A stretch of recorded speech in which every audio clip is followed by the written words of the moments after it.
ఇది భారతదేశంలోని ఆలయం. అక్కడ భగవాన్ శ్రీకృష్ణుడు తన భక్తుడి కోసం స్వయంగా తన ఆలయ గోడను పగలగొట్టి తన విగ్రహాన్ని 180 డిగ్రీలు తిప్పారు. ఇది 16వ శతాబ్దానికి చెందిన మహాకృష్ణ భక్తుడు కనకదాసుగారి కథ. ఆయన తక్కువ జాతిలో జన్మించినా కృష్ణుడి పట్ల ఆయన భక్తి అపారమైంది. ఎన్నో మైళ్ల దూరం నడిచి కృష్ణుని దర్శనం కోసం ఆలయానికి చేరుకున్నారు. కాని ఆ కాలంలోని పూజారులు ఆయన జాతి కారణంగా ఆలయం లోపలికి వెళ్లకుండా అడ్డుకున్నారు. ఈ అవమానం ఆయన భక్తిని తగ్గించలేదు. ఆయన ఆలయపు వెనుకవైపుకి వెళ్లి తానెవరో మరిచిపోయి కృష్ణుణ్ణి స్తుతిస్తూ పాడటం ప్రారంభించారు. ఆయన గానం, ఆయన పిలుపు అంత హృదయస్పర్శిగా ఉండటంతో గర్భగృహంలో ఉన్న భగవాన్ శ్రీకృష్ణుడు కూడా తట్టుకోలేకపోయారు.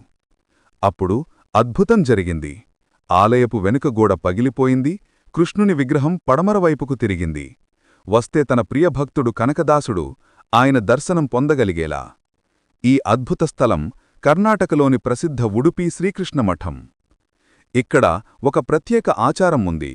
ఎవరి మనసు కోరిక నెరవేరినా వారు అరటి ఆకుమీద కాకుండా నేరుగా నేలపై భోజనం చేస్తారు, భగవంతుడికి కృతజ్ఞతగా. ఇది మన అహంకారాన్ని విడిచి కనకదాసునాంటి నిజమైన భక్తిని చూపించే ఒక మార్గం.